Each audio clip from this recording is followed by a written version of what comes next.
en realidad la presentación que voy a mostrar hoy la cambié como 5 veces ya, porque desde que llegué empecé a escuchar a, bueno, todos los que estuvieron antes. Me di cuenta que había algo que estaba sobrevolando todo el tiempo y que era ocupar el espacio. Entonces, en primer lugar, una de las cosas que cambié fue la primera imagen, digamos, empezar con un texto. Aparte me parecía más interesante para empezar a contextualizar. Yo no sé si ustedes más o menos tienen alguna idea del contexto argentino, latinoamericano, más general, cómo vienen de información. Yo sé que ahora está calando como más fuerte el tema de la crisis europea y quizás para nuestras latitudes, o sea, desde nuestra perspectiva, eso sea algo casi como un final anunciado de un proceso que ya se venía dando. Pero bueno, más interesante por ahí es hablar de la propia experiencia y de ver cómo llegamos, ¿no?, a nuestra actualidad. Bueno, primero cuento un poco que el GAC se forma en el año 97, o sea, ya cumplimos 15 años, el mes que viene vamos a hacer una fiesta, están invitados. Contextualizando un poco lo que son los 90, que tienen que ver con el auge del neoliberalismo en toda la región y con el achicamiento del Estado, fundamentalmente. El grupo de arte callejero se forma en esa época cuando había una fuerte lucha de los gremios docentes en contra de la Ley Federal de Educación, que significaba como el recorte público, uno de los sectores que más recorte sufrió, el de la educación.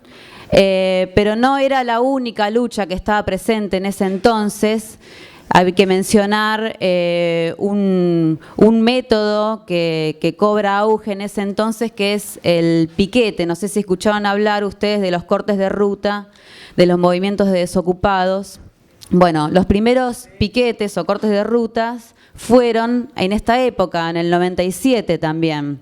O sea, estaban al mismo tiempo las luchas sindicales, pero también estaba el tema de los sectores excluidos de la producción, ¿no?, y de la vida económica. La única alternativa de estos sectores era directamente interrumpir el tránsito de mercancías. En esa época estábamos estudiando Bellas Artes, éramos un grupo de jóvenes y una de las premisas era primero juntarnos, porque estábamos muy solos, muy solas en ese entonces. No sabíamos muy bien qué hacer. De hecho, el nombre Grupo de Arte Callejero es un nombre genérico, o sea, no significa nada, o puede significar todo. Ninguna de las dos cosas nos define, porque fuimos muchas cosas y seguiremos mutando, supongo. Y la premisa era ocupar el espacio público, justamente.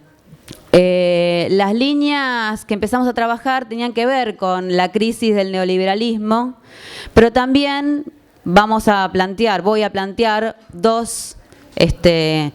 otra alternativa, otro eje temático que tiene que ver con no solo la denuncia del neoliberalismo, sino también la denuncia del terrorismo de Estado en Argentina. Y intentaré desarrollar a través de los proyectos esta idea de cómo se vinculan ambas cosas, neoliberalismo y terrorismo de Estado, por lo menos en Argentina, ¿sí? Bueno, acá estamos viendo una de las acciones que hicimos con el colectivo de Acción Directa.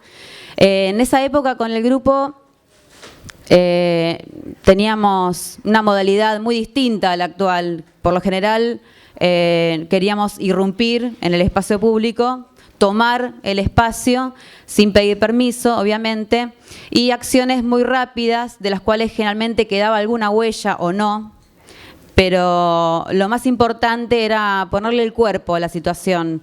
A veces el contenido, si bien era importante, no era lo elemental, y lo más interesante, los efectos más interesantes que empezaban a ocurrir tenían que ver con el empoderamiento del propio cuerpo.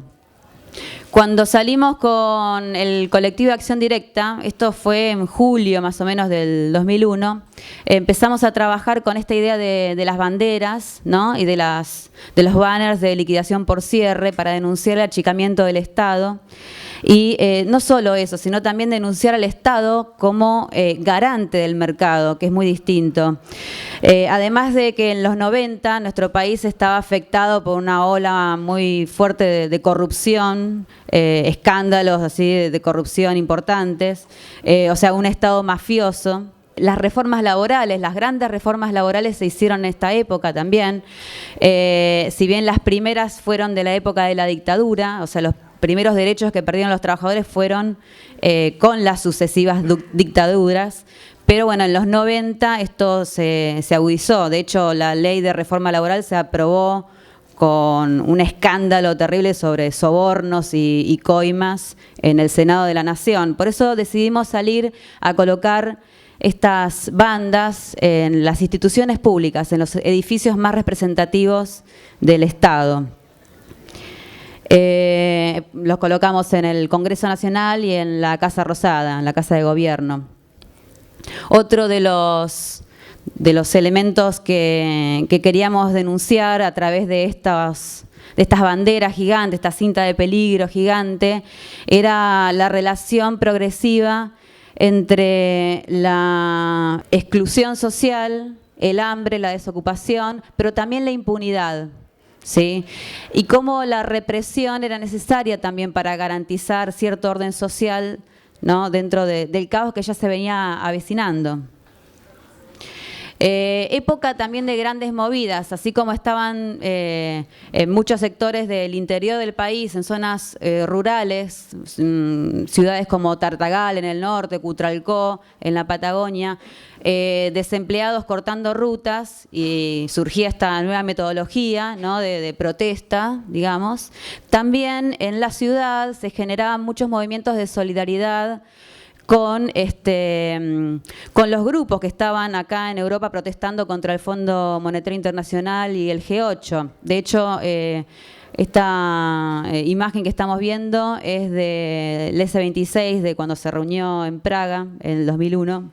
El Fondo Monetario Internacional, no, el G8, no me acuerdo. Y bueno, también eran espacios donde confluía mucha gente, algunas sueltas, decíamos en ese entonces, gente en grupo y gente suelta. ¿Por qué? Porque no había prácticamente participación de los partidos políticos. La representación de los partidos tradicionales de izquierda se había agotado un poco en nuestra generación y empezaban a despuntar otras modalidades y, bueno, una de estas tenían que ver también con poner el cuerpo y, bueno, en este caso mostrando los culos. Otra de las acciones que proponíamos también en ese colectivo es el juego de las sillas. No sé si acá tienen juego de las sillas. Bueno, también para visibilizar la lucha por el puesto de trabajo, ¿no? Era una competencia y los valores del neoliberalismo que tenían que ver con anular todo el lazo de solidaridad. Uno baila en el neoliberalismo para quedarse con una silla, un puesto de trabajo, a costa de cagar al compañero, de perder todo tipo de solidaridad. Al mismo tiempo, todo esto estamos hablando periodo 2001, ¿sí? Antes del estallido, al mismo tiempo estábamos empezando a concebir esta idea del Estado neoliberal y de la economía, de nueva forma de mercado, como un ejército de ocupación. Y empezamos a trabajar con esa imagen, con esa iconografía, con intervenciones en las publicidades, ¿sí? De hecho, establecimos una simbología con 3 iconos característicos para significar cómo las empresas multinacionales franqueaban fronteras, arrasaban todos los límites de la humanidad, el bombardeo de la publicidad sobre nuestros cerebros, sobre nuestra subjetividad para convertirnos en consumidores pasivos. y también las fuerzas de seguridad, o sea, los aparatos represivos que habían hasta ese entonces parecían dormidos, adormecidos. Ya muchos decían, bueno, pero ya no se necesitan los ejércitos, ya no se necesitan policías, ¿no?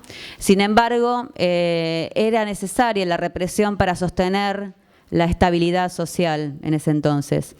Y bueno, también al mismo tiempo que lanzamos esta campaña, esto fue en diciembre, durante todo el mes de diciembre del 2001, hicimos un lanzamiento de 10.000 paracaidistas en miniatura, ¿no? Obviamente, no nada. De un edificio del microcentro porteño, el centro financiero.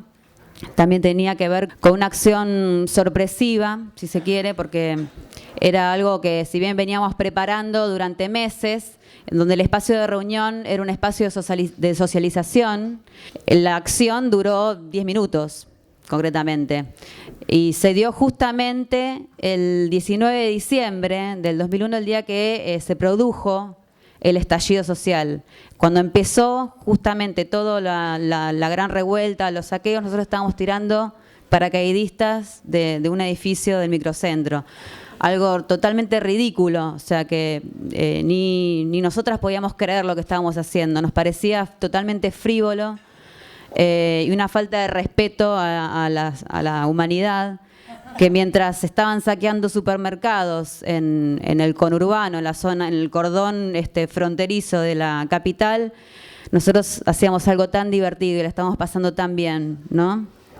Cada paracaidista llevaba en su paracaídas un logotipo con uno de estos íconos, ¿sí? Generó un caos terrible de tránsito por 10 minutos, fue muy efímero, muy corta la duración, pero lo más interesante es no solo la acción en sí, sino el proceso que le dio origen. Bueno, además de los resultados, ¿no? La gente en pleno estallido, feliz por agarrar un pedazo de bolsa de plástico con un muñeco trucho, horrible.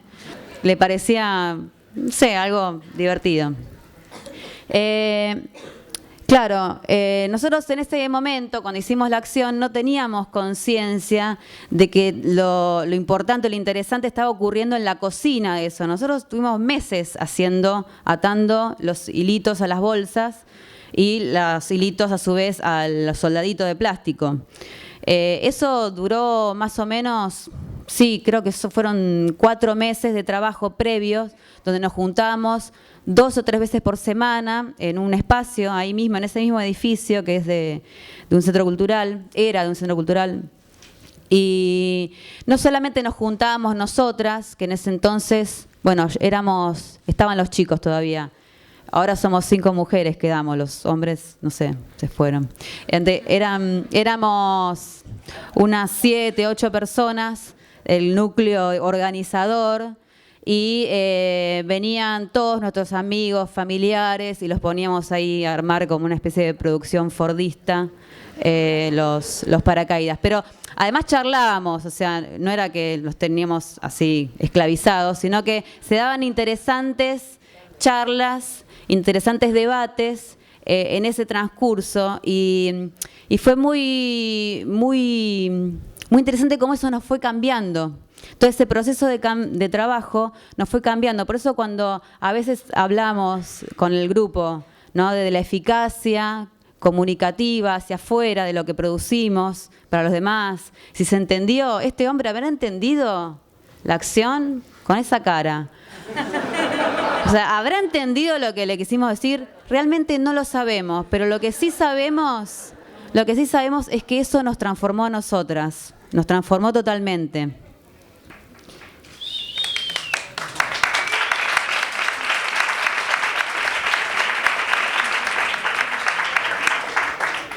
Pero bueno, claro, como siempre, ¿no? La muerte es el límite, es el límite de la risa en algunos casos. Con el mismo grupo con el que habíamos salido a poner las banderas esas frente a los edificios públicos, terminamos organizando los homenajes a los asesinados del 19 y 20 de diciembre, por lo menos de los 5 asesinados que hubo en la ciudad de Buenos Aires. En todo el país hubo más de 30 muertos, entre los saqueos y, bueno, y la represión policial que se dio ese día.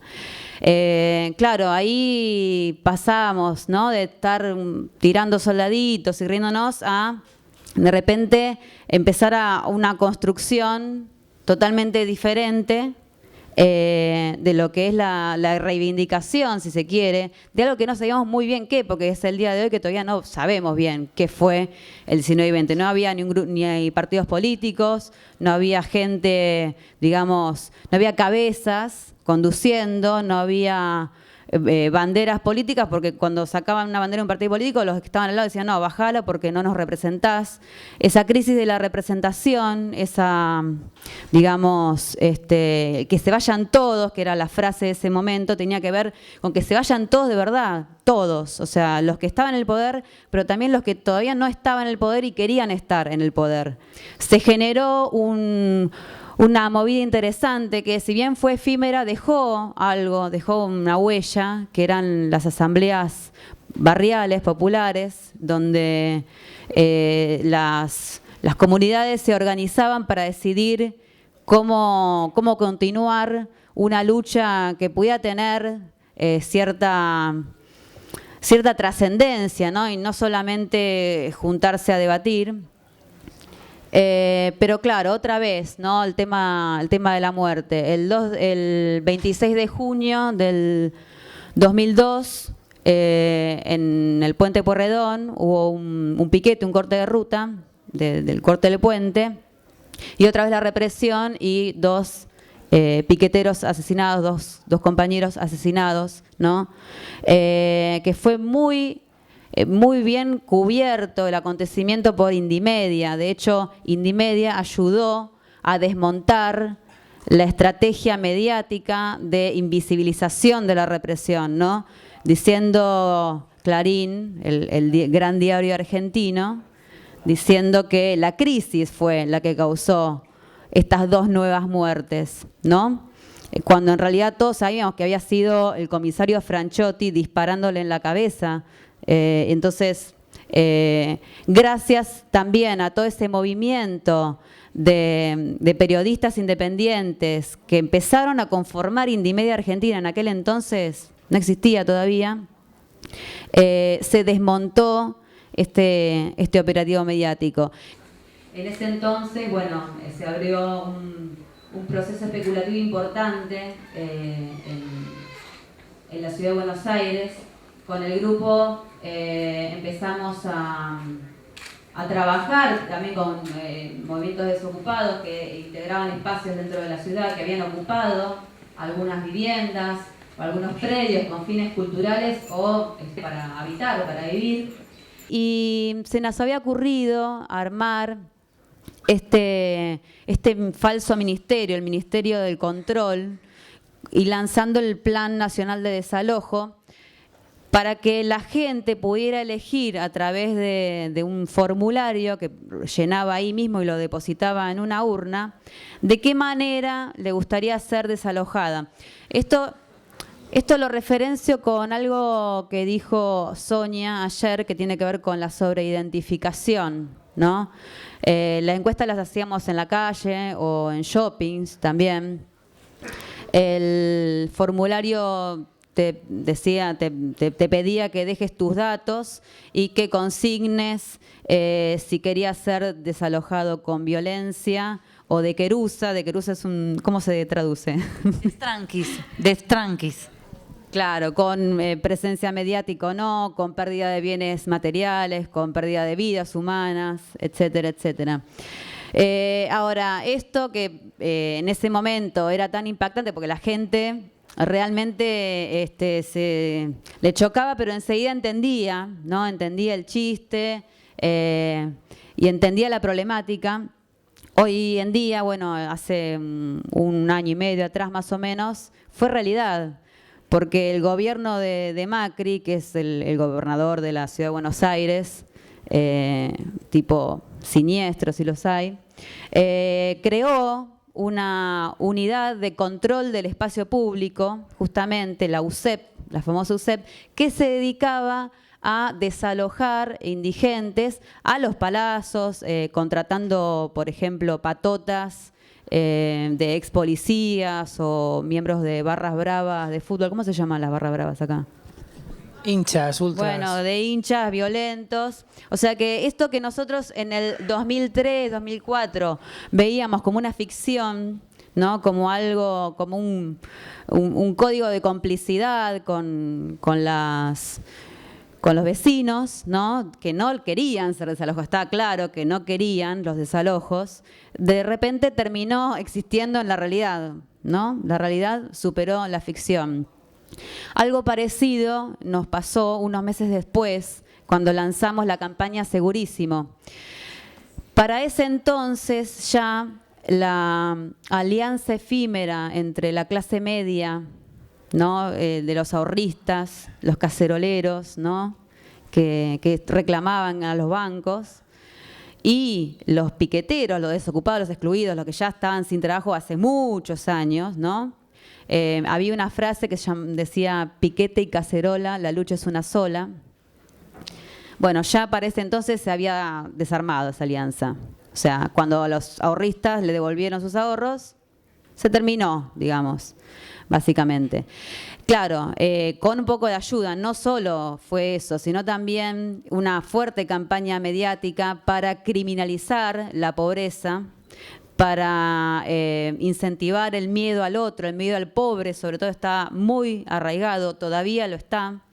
El discurso de la seguridad y de la inseguridad empezó a escucharse fuerte en ese entonces, y retomando el recurso de la sobreidentificación, se nos ocurrió ofrecer estos servicios donde del lado de atrás del volante tenía los números del Ministerio de Seguridad y podían llamar para pedir tal modelo. Pero también tratamos de bajar cierta información, ¿no? A nivel conceptual sobre las relaciones entre la idea de seguridad como represión y la línea represiva del terrorismo de Estado y de otras épocas. Bueno, no se ve muy bien acá el texto, pero no importa. Después, si quieren, les dejo los archivos o lo pueden ver, si no, en el blog del grupo. ¿Qué pasó acá? Esto fue muy loco, porque cuando salimos vestidas otra vez de promotoras, con las credenciales, y nos pusimos en la puerta de un hipermercado muy grande, muy conocido de Argentina, la gente que salía de consumir sus bienes, la clase media humilde, realmente querían contratar el servicio. Ahí, claro, ahí realmente querían comprarse la Ítaca y la picana eléctrica, la versión mejorada, no la que usaban en la dictadura, una más moderna, portátil.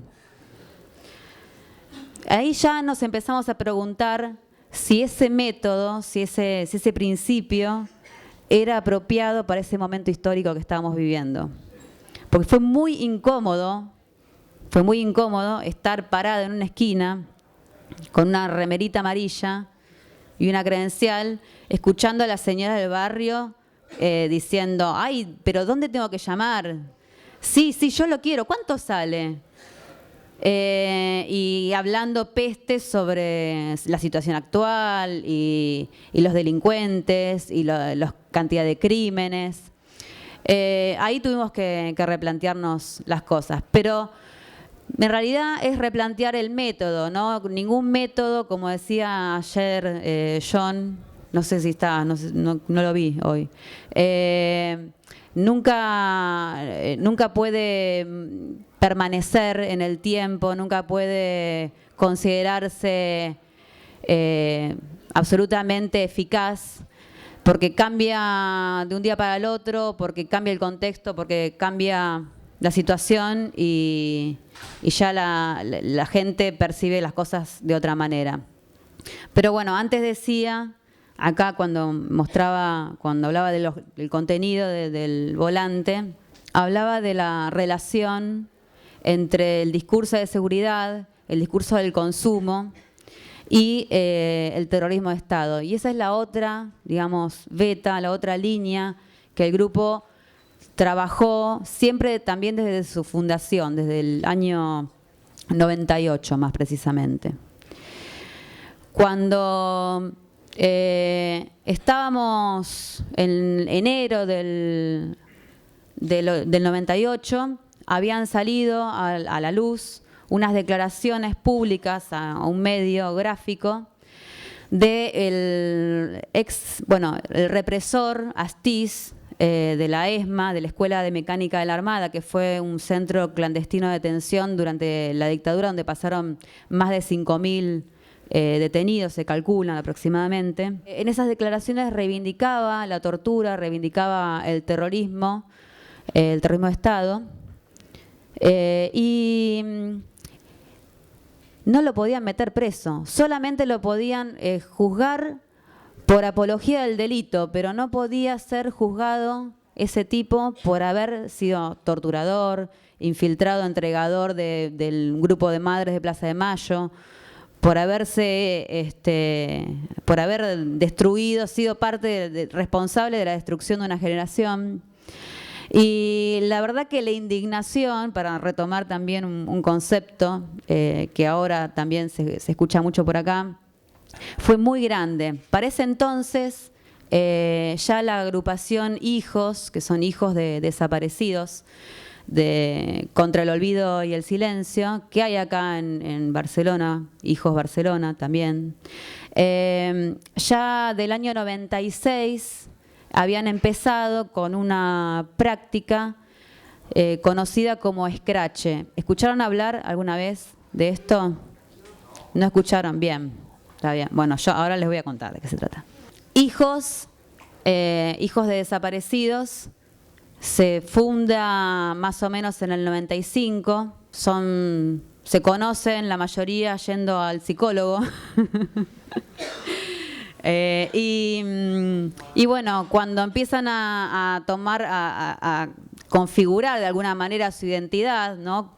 Ser hijo de desaparecido es algo muy, muy raro, digamos, no es algo que le pase a todo el mundo, pero a veces es más común, hay más hijos de desaparecidos de lo que creemos. Yo creo que España también debe tener muchos hijos y nietos de desaparecidos, pero bueno, quizás están en otro proceso en este momento de identidad, ¿no? De conformación de la identidad. Y cuando empiezan a hacer este trabajo sobre su propia identidad, también descubren que los asesinos de sus padres están sueltos, ¿no? Que viven en los barrios, van a la panadería, se toman un refresco, ¿no?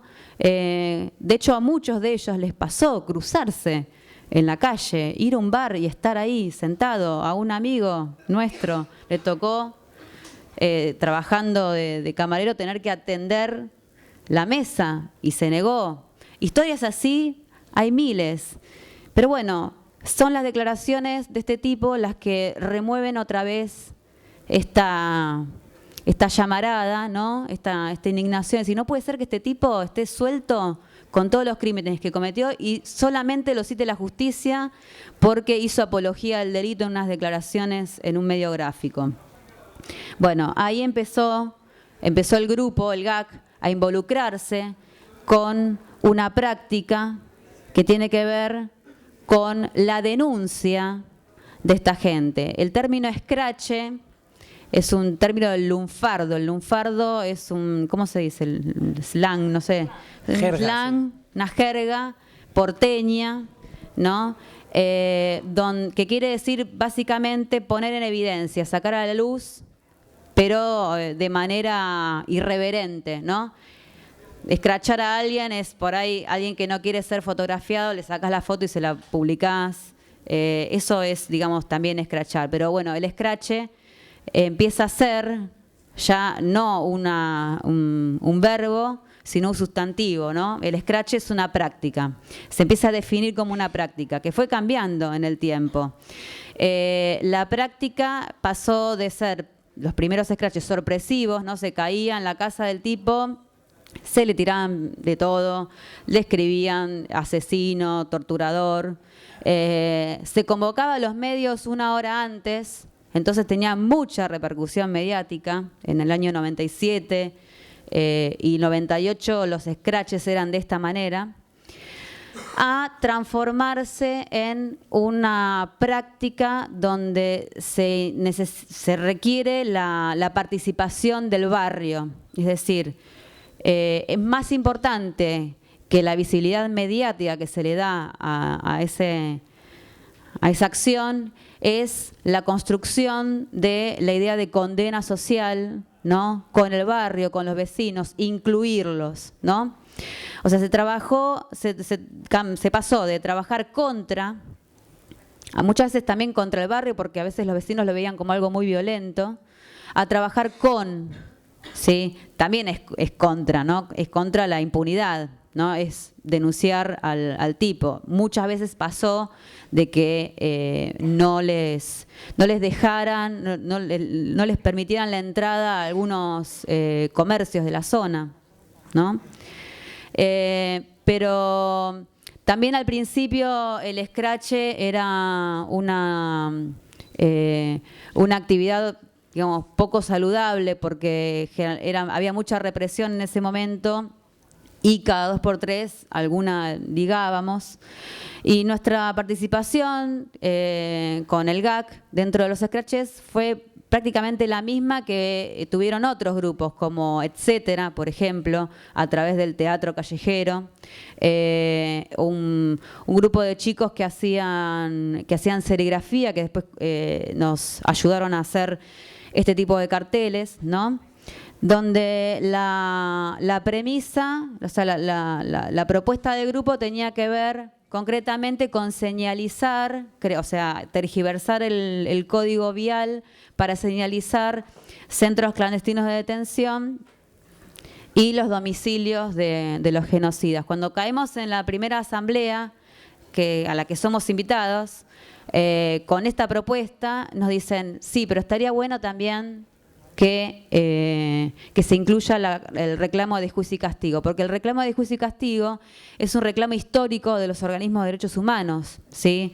De hace muchos años, de hace muchísimos años, desde que empezó la democracia, desde el 83, ¿no? Cuando realmente se confirmó que los 30.000 desaparecidos no iban a aparecer, ya evidentemente, se empezó a pedir juicio y castigo a los culpables.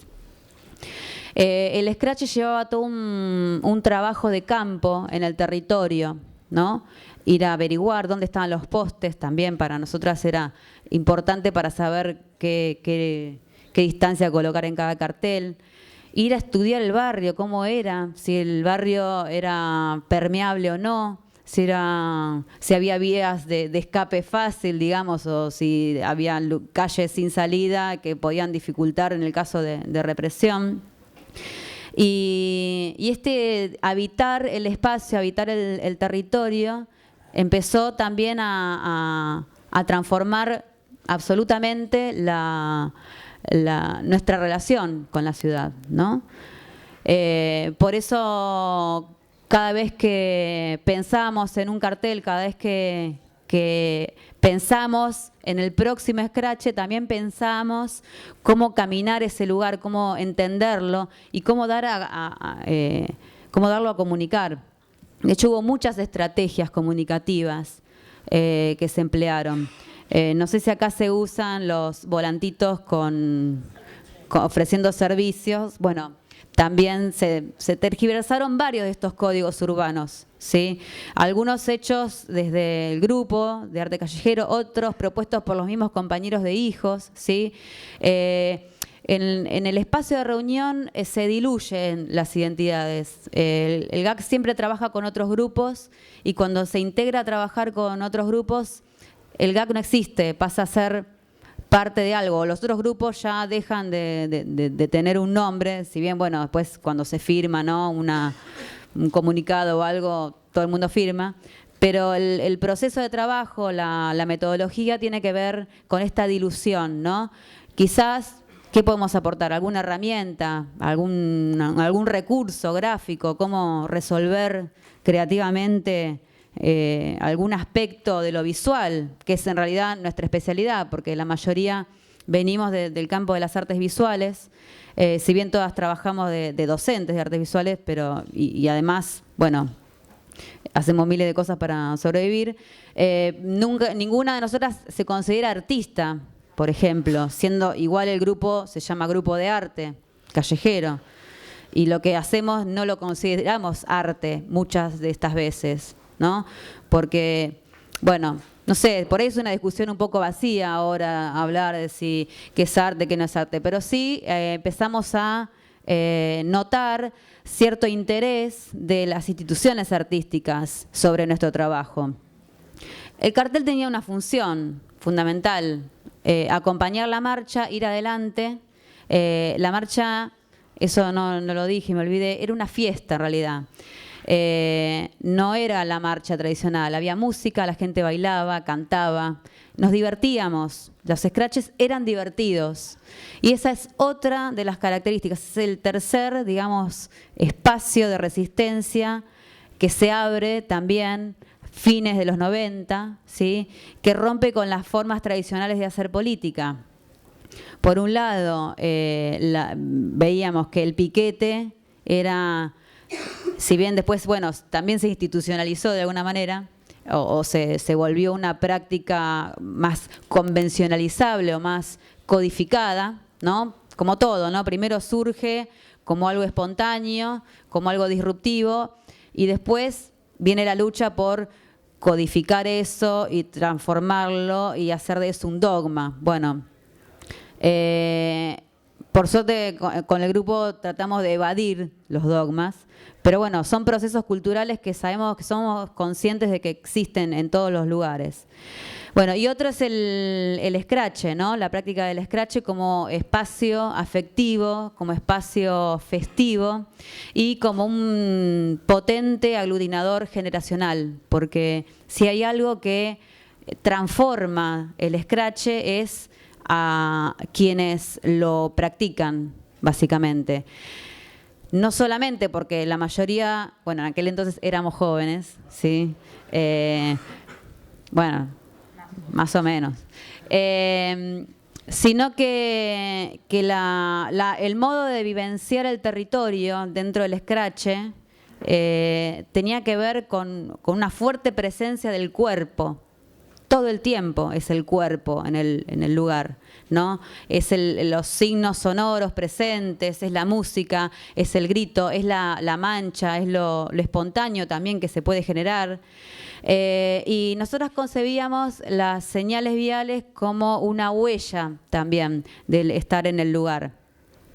Otra de las cosas que por ahí se vieron un poco en el video tenía que ver con la mancha de pintura roja. También ese es un símbolo característico del scratch. Inflar una bombita, esas de látex, con pintura roja, varias, ¿no? Y darle al frente de la casa. También eso se convirtió en un símbolo importante, ¿no?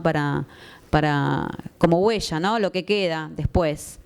Y nosotros consideramos que los carteles tenían que quedar, tenían que perdurar en el tiempo, no solamente acompañar la marcha en el momento, ¿no? Donde también había una cuestión performática de subirse a colgarlos, ¿no? Se armaba como un despliegue donde un poco funcionábamos como operarias de vialidad, pero lo importante era que quedaran, y quedaron, porque los habíamos empezado a hacer en materiales que resistían un poco más, ¿sí?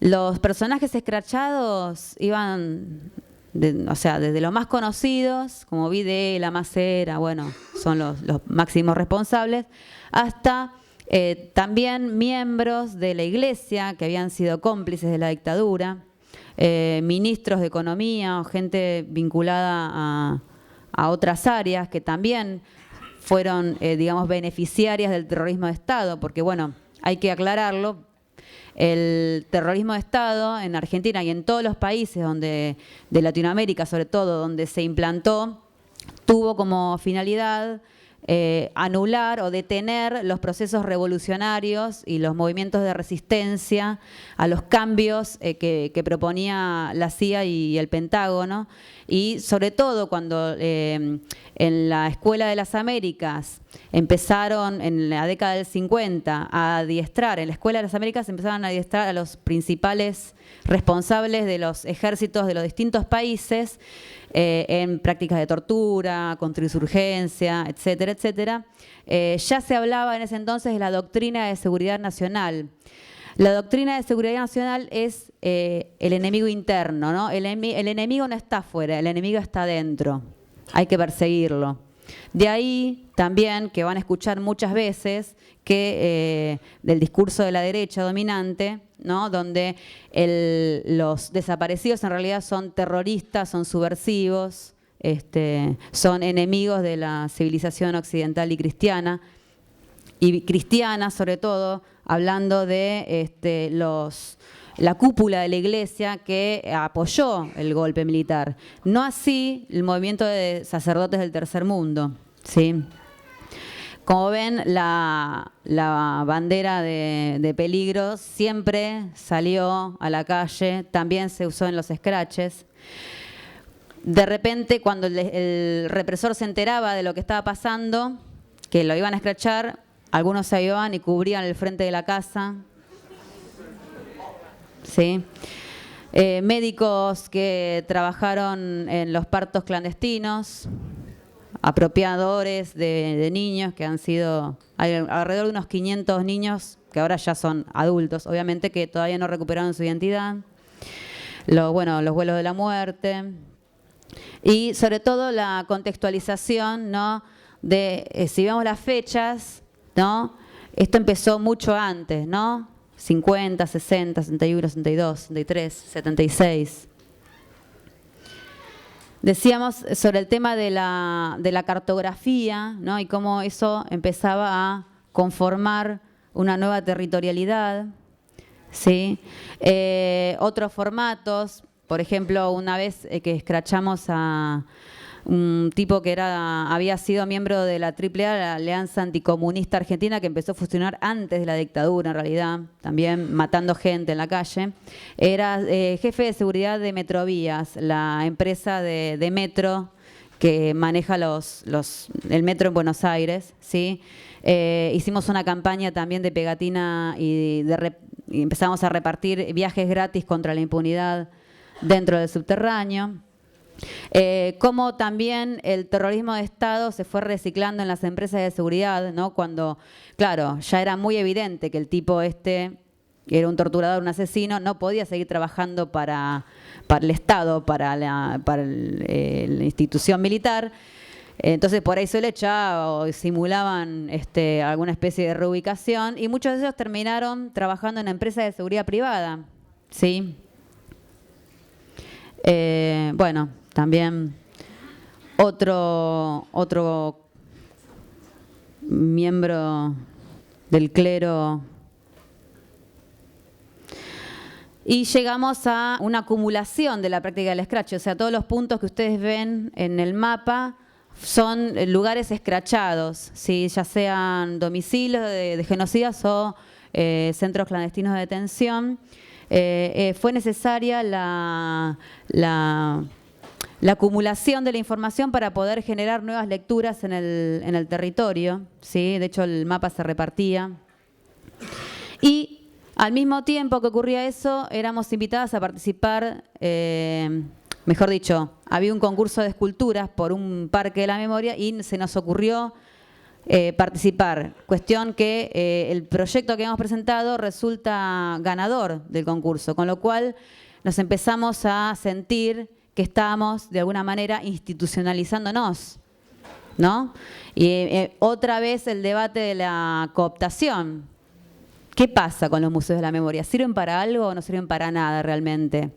O sea, si los museos son lugares neutros donde uno va a contemplar, seguramente que no sirve para nada. Mientras que el scratch mantiene la memoria viva porque es el acto, es el cuerpo en el territorio y esa acción, el museo tiende a la contemplación, ¿no? Y el tema de la representación de los crímenes de lesa humanidad en Argentina es algo que todavía, hoy en día, genera mucho debate, ¿sí? Y hay posiciones muy contradictorias. Para nosotras fue importante meter esto adentro del parque porque lo que queríamos denunciar era algo que no se podía hacer visible en cualquier otro espacio. Y además porque tenía que tener una finalidad pedagógica, educativa. Lo que queríamos hacer era que la mayor cantidad de gente posible que vaya a ese lugar, ya sean escuelas, grupos contingentes de estudiantes o gente interesada, pudiera acercarse a la información sobre el terrorismo de Estado más allá de lo que comúnmente se sabe o de la victimización o de la tragedia, ¿no? O sea, explorar ese otro costado del terrorismo de Estado que tenía que ver con la relación con la crisis económica y el neoliberalismo. Sí, de hecho, las primeras leyes laborales, las reformas laborales se dieron en esa época. También nos permitió este espacio incluir nuevos símbolos y nuevos trabajos sobre la imagen, ¿sí? Y colocar debajo de cada una un texto haciendo alusión a eso. Y fue también un escrache. Nosotros nos dimos cuenta que en la obra, porque esto sí era una obra de arte, porque estaba dentro de un espacio institucionalizado, era un escrache también, funcionaba. Ahora, hay algo que cambió totalmente el panorama en Argentina a partir del 2004, y es que con el gobierno de Néstor Kirchner, las reivindicaciones que le llevaban durante tanto tiempo a los organismos de derechos humanos, de juicio y castigo, las toma el gobierno, las toma desde el Estado y las propone y las impulsa como políticas, ¿sí? De hecho, es muy conocida esta imagen, ¿no? Este momento, cuando un 24 de marzo del 2004, el reciente electo presidente Néstor Kirchner hace bajar el cuadro de Videla, el cuadro de el presidente de facto de la dictadura, ¿sí? Con lo cual fabrica un símbolo que es muy potente, es mucho más potente mediáticamente y mucho más pregnante en las conciencias de los jóvenes que hasta ese momento todavía no tenían ni noción de lo que era un escrache, porque el escrache ya para ese entonces, cuando se empezaba a abrir la posibilidad de los juicios, ¿sí? Cuando se anularon las leyes de impunidad en el país, se generó la posibilidad de que realmente sean juzgados los genocidas. Y de hecho está ocurriendo. O sea, en nuestro país, eso que reclamamos durante tanto tiempo, empieza a pasar. Con lo cual decimos, bueno, ¿y ahora qué? ¿No? ¿Es válido reclamar más allá de la justicia? Sí, claro, porque no solo existe la justicia institucional, sino que además existe la condena social, ¿sí? Pero también a todos los grupos que estábamos involucrados en la lucha por los derechos humanos desde una perspectiva autonomista, ¿sí? Desde una, digamos, de una resistencia al poder, de una lucha contra el poder, de repente veíamos cómo el poder tomaba ese discurso y lo convertía en un símbolo muy poderoso, ¿sí? Que nos obligaba a reposicionarnos y a replantearnos sobre qué hacer. Bueno, ahí pasaron muchas cosas. O sea, hubo gente que directamente le pareció terrible que el Estado tome ese principio como algo propio y lo lleve adelante, le parecía casi como un insulto. Hubo gente que adhirió ciegamente al discurso oficial y se convirtió casi en soldado del oficialismo. Y después otra gente que quedamos en el medio, como nosotros, que de repente notábamos que era importante ese cambio, pero que al mismo tiempo por sí solo no alcanzaba, que había que ir por más. Entonces, con el grupo empezamos a pensar que si los crímenes de lesa humanidad son imprescriptibles realmente, habría que empezar a juzgar genocidas, pero con retroactividad. O sea, habría que empezar a evaluar, a revisar un poco la historia argentina y ver que Videla no fue el primer genocida, sino que hubo muchos antes, ¿no? Encontramos tanto que en un momento dijimos, bueno, no, que elijamos uno porque si no, no podemos, ¿no? ¿Qué hicimos? Tomamos como parámetro el periodo histórico de la conformación del Estado Nacional, que fue la década de 1880. Ahí nos encontramos con un personaje histórico que es considerado un prócer en nuestro país. De hecho, el billete de mayor denominación en Argentina, el de peso argentino, lleva la cara de él. O sea, no hay un billete de 200. Es el más grande que hay y es el genocida más jodido que tuvimos desde 1800 hasta acá.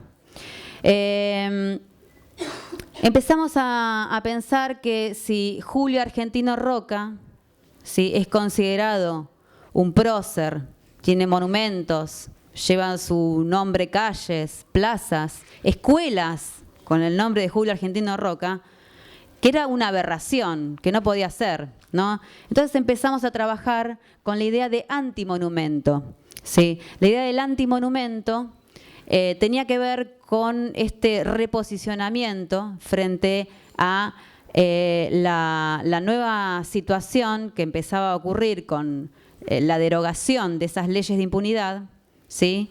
La posibilidad de apertura de juicios a genocidas y la necesidad de ir por más, redoblar la apuesta y pedir también que se condene a quienes son exaltados en los manuales de historia.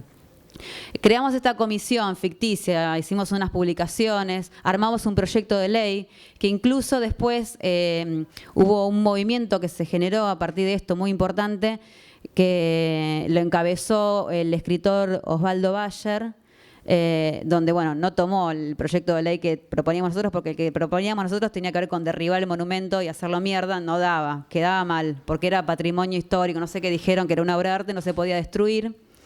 Entonces, el proyecto ese real, digamos, el que planteó Osvaldo Bayer, tenía que ver con trasladar la estatua, el monumento ecuestre, a un predio de la familia Roca, de sus descendientes, ¿no? Nosotros pensamos que esto era una boludez terrible, pero realmente hubo sectores de la derecha argentina que, escribiendo desde el diario La Nación, más precisamente, empezaron a escribir unas editoriales indignadísimos con esta manga de iconoclastas que pretendían destruir los símbolos nacionales, ¿no? Inventamos también la frase popular, ¿no? Claro, sí, mucho mejor. Ni que hablar. Y el icono que también se convirtió en un símbolo de la liberación animal al mismo tiempo. Me olvidé decirles antes, Julio Argentino Roca, que fue presidente de la Nación Argentina, fue quien lideró una campaña, una guerra de exterminio. En realidad fue un exterminio masivo de la población originaria de la Patagonia, que se llamó Campaña del Desierto. O sea, en los manuales de historia figura como la Campaña del Desierto, como si la Patagonia hubiera estado desierta, ¿no? En realidad estaba llena de gente. Después dejaron un desierto, la lotearon y se la repartieron entre unas pocas familias que son los actuales terratenientes. Entre esos loteos, a una le quedó para la compañía de tierras Argentina, Tierras del Sur, que eran en realidad capitales ingleses, ¿sí? El resto pasó a la Sociedad Rural Argentina. La Sociedad Rural Argentina es una institución muy prestigiosa que aglutina a los miembros del campo. El campo, en realidad, son los dueños de la tierra, vamos a decir. Y esa compañía, Tierras del Sur, Argentina, son actualmente, la tiene Benetton, digamos. Benetton es dueño de la mitad de la Patagonia. Bueno, esta era nuestra propuesta, en realidad, que no prosperó, que era fundirlo directamente, el monumento. Pero, claro, porque en realidad fue así. Parece que en esa época, en la época que Roca se paseaba por la ciudad, había muchos anarquistas también que estaban llegando a Buenos Aires, y uno de ellos le tiró una piedra en la cabeza, le produjo una pequeña lastimadura, lamentablemente podría haberle dado un poco más fuerte. De hecho, esta es la fotografía de archivo, esa es la Roca real, esta es foto de archivo. Queríamos que la fundición lograba la misma forma de la Roca. Bueno, no prosperó. Cuando también empezamos a trabajar con el conflicto que existía en ese momento, cuando Benetton quería desalojar a la familia Curiñanco, una familia mapuche, que vivió siempre ahí, que en realidad toda su familia, sus ancestros, hasta el cementerio, digamos, está dentro de las tierras que hoy tiene Benetton. También buscamos, nos apropiamos del recurso de la tergiversación para hacer una comparación entre la estética Benetton, ¿no?, de la diversidad, ¿no? Somos todos iguales. Bueno, pero solo que algunos los desalojan. Ahora, claro, cuando con este cambio también que veníamos hablando antes de las políticas sobre derechos humanos, también empezaron a cambiar las políticas con respecto a la memoria histórica y a la construcción de la historia nacional, ¿sí? Porque, bueno, como es lógico, todo proceso, cuando hay un gobierno más o menos progresista, todas estas cosas se empiezan a revisar. Es así como nos invitan a nosotros, al GAC, a participar de los festejos oficiales del Bicentenario en el año 2010. Nos invitan como artistas, ¿sí? No es la primera vez que nos invitan a participar como artistas a un espacio. Nos han invitado a otros espacios como artistas. De hecho, nos invitaron hasta la Bienal de Venecia del año 2003, ya ni me acuerdo.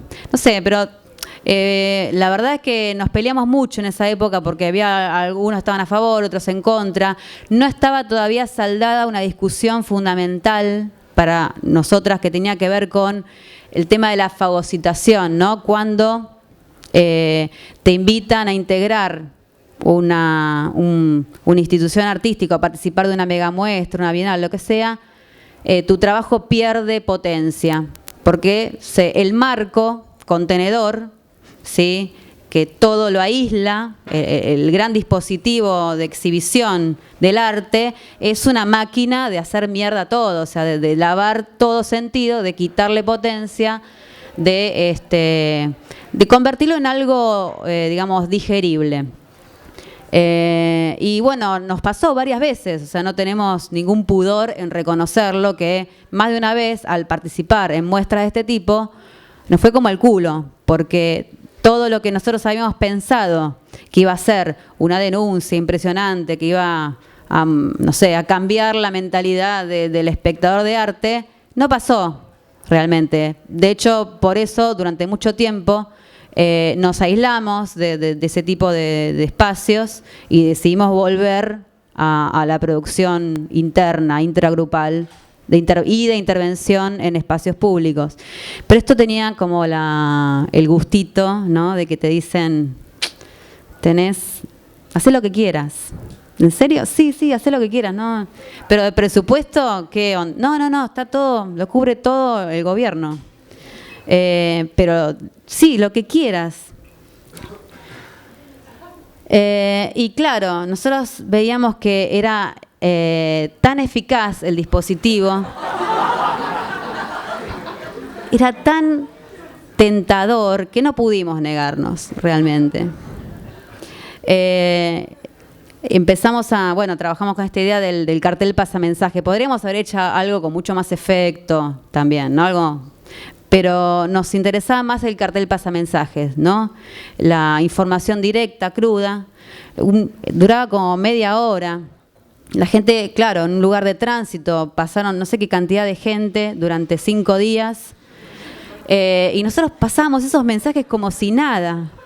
Y de repente había gente que se colgaba, ¿no? Y se quedaba filmando, escuchando. Nosotros estábamos todo el tiempo ahí tratando de recepcionar qué era lo que estaba pasando, y era tremendo.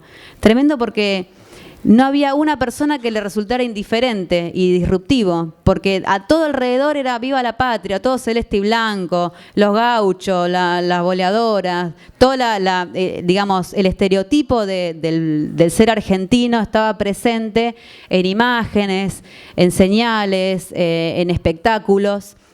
Y de repente nosotros estábamos bajando un discurso que era absolutamente cuestionador de las representaciones nacionales, de la historia y de la identidad, ¿no? Y de cómo en realidad eso que llamamos Nación Argentina o el bicentenario, la independencia, el bicentenario de la Revolución de Mayo, vendría a ser algo así como los 200 años de que un grupo, digamos, de la élite porteña decidió que no nos convenía seguir dependiendo de la corona española porque nos convenía hacer negocios mejor con Inglaterra. Y otros que sí realmente tenían sueños de independencia terminaron asesinados en alta mar cuando viajaron, ¿no? Cuando iban de un continente a otro. O bueno, verdaderos próceres como quizás Belgrano, San Martín, pero no me voy a poner a hablar ahora de próceres porque no los quiero aburrir. Lo importante era tratar como de filtrarse. Ahí yo creo que sí, la teoría de la infiltración funcionó. En ese lugar sí. Fue eficaz. Fue efímero, claro, duró muy poco, duró unos días, pero la cantidad de gente que pasó en ese lugar y que vio eso, incluso gente que después encontramos y nos dijeron, ¿ustedes hicieron eso? No. Lo importante era, en realidad, hacernos estas preguntas, ¿no? ¿Cuántas identidades se borran cada vez que se erige un monumento? Era la pregunta que nos hacíamos también cuando pintamos a Roca o cuando hacíamos los grafitis. No importa el método, no importa si lo haces en un cartel de LED luminoso ante miles de personas, no importa si lo haces en un graffiti clandestino, si es un stencil. Lo importante es las preguntas que podés generar con eso. ¿Quiénes se quedan afuera de las representaciones monumentales? ¿A quiénes queremos realmente recordar o reivindicar? ¿A quiénes olvidamos? Fundamentalmente, ¿a quiénes olvidamos esas representaciones? Ahora, ustedes se habrán dado cuenta que a lo largo, digamos, de lo que fui mostrando, hemos pasado de una situación de denuncia, ¿sí?, a una situación de pregunta o de necesidad de recuperar, ¿no?, algo que ya estaba. Y una de las cosas que también hicimos fue participar en los contrafestejos del Bicentenario. Porque así como estaba el Bicentenario oficial, estaba el contrabicentenario, o mejor dicho, el contrabicentenario del poder, que lo organizaba, digamos, más los partidos de izquierda. Bueno, ahí también participamos con otro grupo, que era el colectivo Historia Vulgar, con el que hicimos unos talleres y empezamos a trabajar juntos, tratando de recuperar la visibilidad de los protagonistas de la multitud, ¿no? Y empezando a hacer evidente que los personajes fundamentales de nuestra historia fueron los que se rebelaron contra el poder. Entonces creamos estas figuras que funcionaban muy bien porque la gente venía muy predispuesta a la participación y no había persona que no pasara delante de alguna de estas figuras que no se fotografiara, ¿sí? Y bueno, los personajes eran, el que veíamos antes era Arbolito, Arbolito era un indio ranquel, que famoso porque decapitó a un coronel, al coronel Rauch, que era un verdugo bastante jodido. La campaña del desierto dice que les cortaban las orejas a los indios y las llevaba para mostrar, ¿no?, la cantidad de bajas que había sufrido los pobladores originarios. Andresito era el personaje de también otro indígena invisibilizado, el trabajo infantil de la década del 30, la lucha de las mujeres en Argentina, cuando, por ejemplo, todos quizás recuerdan más ciertos momentos del peronismo como los más importantes, sin embargo hubo muchas luchas anteriores. Y bueno, esta idea que se reitea, ¿no? O sea, recuperar los símbolos, resignificarlos. Todo lo que acabo de mostrar va en realidad del 97 al 2011 y 2012, ¿sí? Pero los símbolos, la mayoría de los íconos también son los mismos, ¿no? Y hablando de este cambio, digamos, en el enfoque sobre la memoria y sobre la historia, también otro hecho importante fue el cambio de nombre simbólico que se le dio a una estación de metro por el nombre de Rodolfo Walsh, que fue un periodista que fue asesinado por la dictadura en esa esquina. Y bueno, recuperando esta idea de pasar quizás desde la denuncia a la reivindicación de determinados elementos. La intervención la hicimos siempre trabajando en conjunto, ¿no?, con miembros del sindicato, que es un sindicato dentro de todo bastante independiente de las burocracias, ¿no? Y bueno, intervinimos las escaleras con frases y con el rostro de Rodolfo Walsh. O sea, recuperando quizás de vuelta esta estrategia de la publicidad, ¿no? Y para terminar, me gustaba esta frase de Rodolfo Walsh: nuestras clases dominantes han procurado siempre que los trabajadores no tengan historia, no tengan doctrina, no tengan héroes y mártires. Cada lucha debe empezar de nuevo, separada de las luchas anteriores. La experiencia colectiva se pierde, las lecciones se olvidan.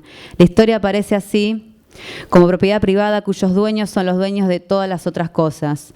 Me pareció sumamente interesante esta charla, porque en el momento que vivimos, quizás los contextos pueden cambiar, pero las luchas siempre son las mismas y se repiten. Los seres humanos siempre estamos básicamente peleando casi por lo mismo. A veces nos va bien, la mayoría nos va mal. Bueno, no vamos a ser tan pesimistas. Pero es como que hasta ahora, y yo lo noto mismo dentro del grupo, cuando surgimos no teníamos ni idea de quiénes eran los anteriores a nosotros que habían hecho y que habían hecho cosas muy parecidas, ¿sí? Cuando empezamos a investigar un poco nos damos cuenta que se podría armar una genealogía de luchas, de metodologías, de herramientas, de formatos, ¿no? Y que estábamos todos aislados en el tiempo, que habíamos perdido esa conexión temporal. Y bueno, la idea de cerrar con esta frase tiene que ver también con valorar este encuentro que organizaron los chicos de En Medio, porque de alguna manera está tendiendo un puente generacional. Y eso quería agradecerles también.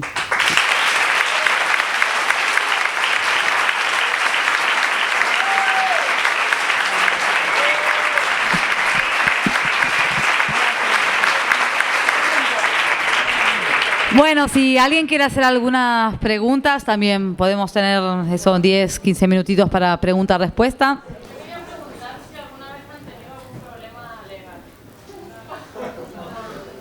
Sí, a veces no, cuando nos paraba la policía, generalmente cuando estábamos solas, ¿no? Nos pasa eso, tenemos problemas legales cuando estamos solos o solas. Decimos, no, esto es una obra de arte. Y durante mucho tiempo funcionó eso. Después otros momentos ha sido más complicado, pero ninguna tuvo que pasar por estar detenida. Otros compañeros sí han tenido que sufrir algunas detenciones, sobre todo en la época de los scratches, donde había más represión. Y después me acuerdo una vez, cuando estábamos haciendo la actividad de los soldaditos, que en las semanas previas salíamos a pegar soldaditos y empezamos a pegar soldaditos, somos unas boludas también, en la puerta de la CIDE, de la Secretaría de Inteligencia del Estado. Que cuando uno está tan empoderada, vos te pensás que no te va a pasar nada. Te pensás que que el mundo es tuyo, que la calle es tuya. Y salieron y nos pidieron, bueno, documentos a todos, nos recontraficharon, pero nosotros decíamos, pero esto es un soldadito de plástico, esto es un juguete. Y me acuerdo que nos dijo, no, esto no es un juguete. Eso me quedó grabado, porque realmente uno piensa que algo tan simple como un soldadito, a cualquiera uno puede decir, la verdad, esto es un juguete, pero no, esto no es un juguete. O sea, invirtió totalmente la famosa frase, ¿no? Y claro, lo había entendido, se había dado cuenta, el tipo se había dado cuenta que estábamos hablando de otra cosa. Pero no, básicamente no. Salimos hasta ahora todas ilesas. Sí, hubo el de Chocolás, el de Pellón y Rolón también. El Chocolás terminaron todos, muchos se refugiaron en la Facultad de Derecho, hubo... Adentro de la facultad, sí, también. Sí. Pero bueno. Sí, eso es importante, me olvidé de decir. A lo largo de 15 años me preguntaron por cómo nos financiamos. Durante los primeros años de existencia hacíamos fiestas y juntábamos la guita de ahí, digamos, o poníamos al principio nosotras mismas plata para comprar los materiales. Después empezamos a presentar proyectos a una institución cultural que se llama Centro Cultural de la Cooperación, que dependía de fondos cooperativos, que era gente así, digamos, de izquierda y que tenía así financiar algunos proyectos culturales. Después, la relación quizás se deterioró porque eran muchas las exigencias y sentíamos que nos sacaban energía para realmente producir. Y empezamos a ocupar otras vías de financiación, como por ejemplo aceptando en participar de determinadas muestras o proyectos artísticos que venían y nos invitaban a cambio de plata. Y claro, nosotros pedíamos un presupuesto por 3.000 y usamos 1.000 y los otros 2.000 los desviábamos, digamos, a otros proyectos. Y básicamente esa es la metodología hasta ahora, o sea, pedir subsidios para determinadas obras que después se puedan presentar y después el resto hacemos lo que queremos. Pero no tenemos conflictos éticos con respecto a eso es importante. No, es verdad, porque hay mucha gente que asume posturas muy radicales con respecto al tema de no toco plata de tal lugar, no me quiero manchar las manos porque, bueno, claro, obviamente yo quizás no aceptaría plata de alguna empresa que, no sé, del Ingenio Ledesma, que, por ejemplo, fue partícipe del secuestro de 400 personas en Jujuy en la época de la dictadura. Pero quizás de algunas otras instituciones, sí, de hecho, sacarle plata a esas instituciones es como un acto de reparación, es como un acto de expropiación de alguna manera. ¿Y cómo ves la situación en el sur de Europa, por ejemplo en Grecia, donde está Caballo, que fue el ministro de Economía de Argentina, asesorando al gobierno allí en los acuerdos sociales? Mirá, a nosotros es como, viste, como que lo vemos de lejos, porque tampoco es que estamos allá, pero es como ver algo que decimos, esto ya nos pasó, ¿no? Y vemos también la trampa, porque ¿qué van a hacer? Con el euro están todos recontrabrochados, porque mucho más que eso se van a hundir, si siguen así, se van a hundir obviamente los más pobres y los estudiantes y las nuevas generaciones que vivieron todo este tiempo pensando que la bonanza no se iba a terminar, porque realmente se vive muy bien acá, ¿eh? Yo la verdad que la estoy pasando bárbaro. Me voy al mar a la mañana, metido. Fuera de joda. No, la calidad de vida es bastante buena. Yo no creo que nunca se llegue acá a los niveles de miseria que hubo en Argentina a fines de los 90, principios de los 2000. Pero quizás hay algunos procesos interesantes como los de Grecia que son inspiradores y son motivadores. Pero bueno, es como lo vemos como algo que iba a pasar.